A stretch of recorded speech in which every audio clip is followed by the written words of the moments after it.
Hello, আসসালামু আলাইকুম। এখন যে অ্যানিমেশনটি দেখতে পাচ্ছেন, এই ধরনের অ্যানিমেশন গুলো ফটোশপের মাধ্যমে কিভাবে একটা সিঙ্গেল ইমেজকে তৈরি করা যায়, তাই আজকের ভিডিওতে আমি স্টেপ বাই স্টেপ আপনাদেরকে শিখিয়ে দেবো।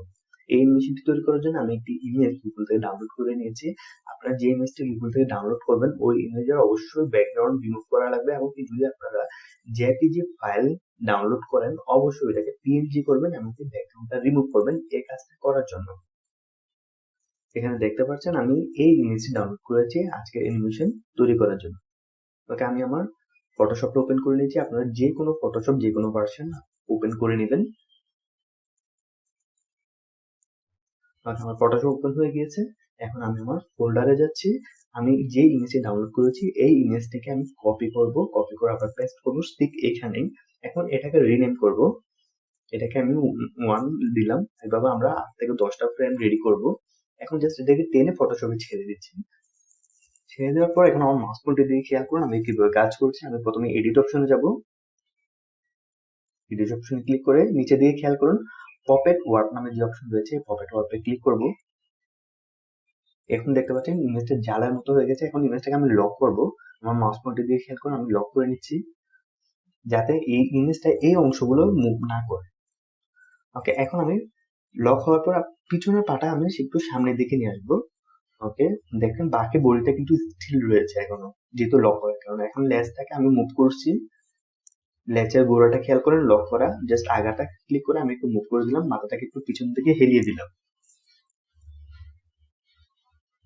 ওকে, আমার এখানে কাজ শেষ। এখন আমি এটাকে ওকে করে দিব। ওকে করার পর আমি ফাইল থেকে ইমেজটাকে সেভ করব। অবশ্যই এই ইমেজটা আমরা পিএনজি ফরম্যাটে সেভ করব, এবং এই ইমেজের নাম দিব 2। দেখতে পাচ্ছেন পিএনজি ফরম্যাট সেভ করে নিলাম।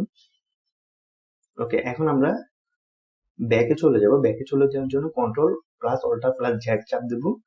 ওকে, এখন ঠিক সেম কাজটা আবার করব। এডিট অপশনে যাব, পপেট ওয়ার্পে ক্লিক করব। এডিট অপশনে গেলাম, পপেট ওয়ার্পে ক্লিক করে দিলাম। ক্লিক করার পর আবার ঠিক সেম ভাবে আমি লক করে দিচ্ছি। এখন যে অংশটুকু মুভ করবো ওই অংশটুকুই লক করে দিচ্ছি। এখানে একটা জিনিস খেয়াল করুন, যদি আপনার কোন এক জায়গায় ক্লিক করে যায়, যে জিনিসটা আপনি চাইতেছেন রিমুভ করার জন্য অল্টার চাপ দিবেন, এবং ওই পয়েন্টটা আবার ক্লিক করলে এটা ডিলিট হয়ে যাবে। ওকে, এখন আমি আবারও লক করে নিচ্ছি। এখন সামনের পাটা আমি একটু পিছনে নিয়ে আসবো, যাতে এটা যাতে রান করছে এরকম মনে হয়। তাই এই জিনিসটা আমি আমার মতো করে করছি, আমার ক্যারেক্টারের সাথে মিল রেখে আমি করছি। আপনি যে ক্যারেক্টারটা সিলেক্ট করবেন ওই ক্যারেক্টার অনুযায়ী আপনি আপনার ইমেজটাকে কিভাবে রান করা যায়, কিভাবে হাঁটানো যায়, ওইটা আপনি করে নেবেন। আপনার পছন্দ অনুযায়ী আপনি কাজটা করে নেবেন। আমি যেভাবে করছি যে আপনি সেম ভাবে করবেন তা কিন্তু না। আমি আমার মতো করে নিচ্ছি। আমি জাস্ট ওয়েটা দেখিয়ে দিচ্ছি কিভাবে আপনি এই কাজটা করতে পারেন, কিভাবে একটা অ্যানিমেশন তৈরি করতে পারেন জাস্ট একটা সিঙ্গেল ইমেজ থেকে। এখন আমি 3 নাম্বার ইমেজ সেভ করে নিচ্ছি। এখানে একটা জিনিস বলে রেখে আপনারা সবসময় চেষ্টা করবেন যাতে একটা অ্যানিমেশন তৈরি করার জন্য, মানে একটা ক্যারেক্টার তৈরি করার জন্য অবশ্যই 10 থেকে 12টা এরকম ফ্রেম অ্যানিমেশন তৈরি করে নেবেন। যদি আপনারা একটা ক্যারেক্টার তৈরি করার জন্য এই আমি যে কাজটা করছি এভাবে যদি আপনারা 2টা কিংবা 3টা কিংবা 4টা দিয়ে যদি আপনি কাজ শেষ করে দেন, তাহলে আপনার অ্যানিমেশনটা তেমনটা স্মুথ হবে না। তাই অবশ্যই চেষ্টা করবেন একদম সর্বনিম্ন 12টা ফ্রেম তৈরি করার জন্য। আর যদি না পারেন তাহলে 10টা দিয়ে কাজ চালানো যায়, তবে চেষ্টা করুন সর্বনিম্ন 12টা ফ্রেমে যাতে আপনি কাজ করে নিতে পারেন। 12টা ফ্রেমে কাজ করলে আপনার যখন অ্যানিমেশনটি ক্রিয়েট হয়ে যাবে তখন দেখা যাবে খুব স্মুথলি আপনার কাজটা হয়ে যাচ্ছে। ওকে, এখানে দেখতে পাচ্ছেন আমি জুম করছি, প্লাস কন্ট্রোল সাথে প্লাস চিহ্ন দিলে এটা জুম হয়ে যাবে, এবং কন্ট্রোলের সাথে মাইনাস চিহ্ন দিলে এটা জুম আউট হয়ে যাবে। এখন আমি চোখটা একটু বন্ধ করে দেবো, যাতে আমার যখন অ্যানিমেশন তৈরি হবে তখন যাতে মনে হয় যে ঘোড়াটা চোখ বন্ধ আর ওপেন করছে, এরকম কিছু একটা মনে হয়। আমি এটাকে জাস্ট মার্ক করে নিচ্ছি পেন টুল দিয়ে। আশা করি এই জিনিসটা আপনারা পারবেন। যারা ফটোশপে হালকা কাজ জানেন এই জিনিসটা আপনারা পারবেন। এরপর কন্ট্রোল প্লাস অল্টার প্রেস করব, যাতে চোখের অংশটুকু আমার মার্ক হয়ে গেল। এখন আমরা কালার চেঞ্জ করব।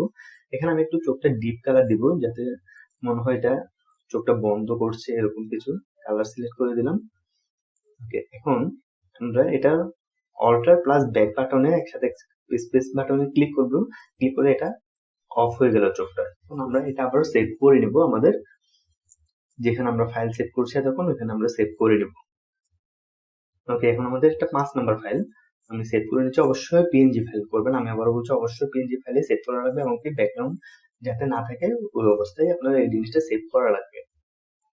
এখন আমরা 6 নাম্বার ইমেজের জন্য কাজ করছি, মানে 6 নাম্বার ফ্রেমের জন্য কাজ করছি। আমি লক করে এরপর যেটা যেটা মুভ করার প্রয়োজন ওটা মুভ করে নিচ্ছি।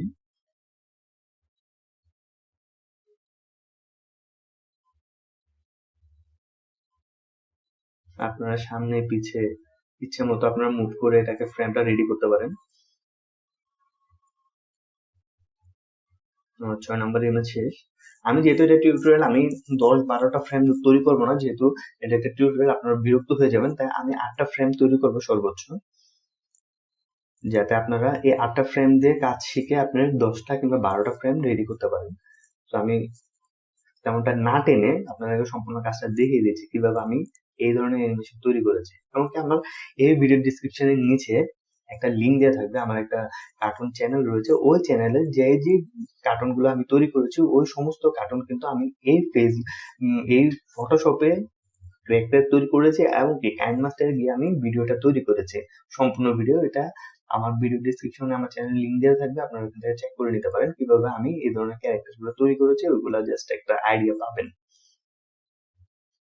আর অবশ্যই বলে রাখি এটা আমার প্রথম পার্ট, আমি এরপর আরো 2-একটা পার্ট নিয়ে আসবো কিভাবে একটা কমপ্লিট কার্টুন তৈরি করা যায়, 2 মিনিটে কিংবা 1 মিনিটে কার্টুন ভিডিও তৈরি করা যায়, তাই আমি আপনাদেরকে স্টেপ বাই স্টেপ শিখিয়ে দেবো। যেহেতু এটা ছাড়া আপনি পরবর্তী স্টেপে যেতে পারবেন না, তাই আগে এই কাজটা শিখে নেন কিভাবে একটি ক্যারেক্টার তৈরি করা লাগে।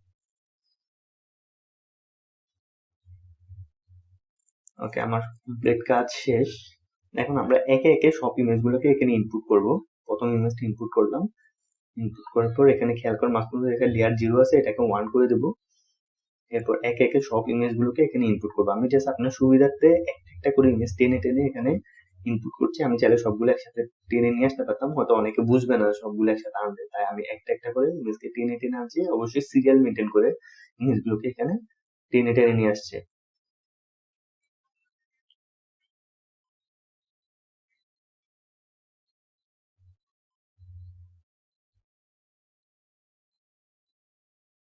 ওকে, আমার আটটা ইমেজ শেষ। এখন আমরা যে আই বাটন দেখতে পাচ্ছেন এগুলোকে আমরা আইটা অফ করে দেব, মানে সবগুলোকে হাইড করে দিয়েছি, শুধু 1 নাম্বারটা ওপেন থাকবে। ওকে, এখন আমাদের পরবর্তী কাজ হচ্ছে উইন্ডোতে ক্লিক করব।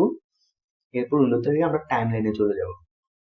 দেখতে পাচ্ছেন টাইম লাইন অপশনে ক্লিক করবো, এখানে দেখতে পাচ্ছেন ক্রিয়েট ভিডিও টাইম লাইন, এই ক্রিয়েট ভিডিও টাইম লাইনে ক্লিক করবো। এখানে আপনারা ঘাবড়ানোর কোনো কারণ নেই, আমার মাউসটা দিয়ে খেয়াল করুন, তীর চিহ্ন দিয়ে আমি একটা অপশন দেখিয়ে দিচ্ছি, ঠিক এই অপশনে ক্লিক করবো।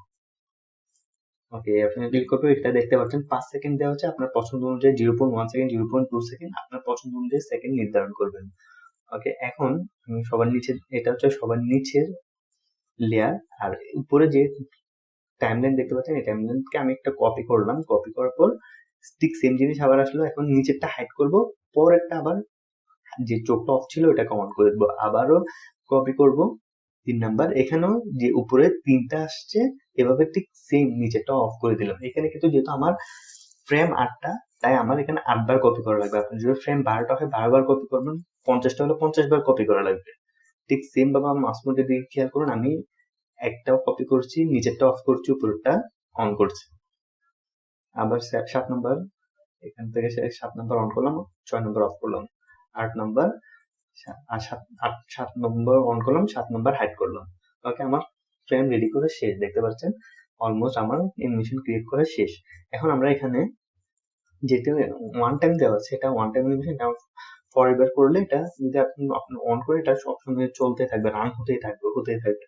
এখন আমাদের পরবর্তী কাজ হচ্ছে, যেহেতু এটা আমরা কোনো একটা কার্টুনের মধ্যে ইউজ করবো, তাই এটা আমাদের পিছনে ব্যাকগ্রাউন্ড দিতে হবে। ব্যাকগ্রাউন্ডটা অবশ্যই গ্রিন ব্যাকগ্রাউন্ড দিতে হবে, তাই আমরা সবার নিচের লেয়ারে ক্লিক করব, একদম সবার নিচের লেয়ারে ক্লিক করবো, আমরা মাঝখান থেকে একটা নতুন লেয়ার নিতে হবে।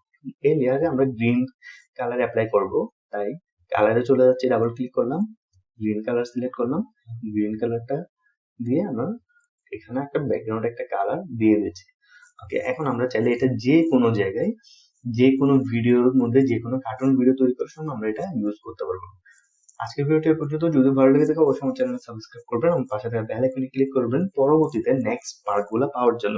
আমি পরবর্তীতে একটা ফাইনাল কিভাবে একটা অ্যানিমেশন তৈরি করা যায় 2 মিনিটের কিংবা 1 মিনিটের, ওটা আমি দেখিয়ে দিব এই ভিডিওর পরবর্তী ভিডিও যেটা আসছে ওইখানে। তো ভালো থাকবেন সবাই।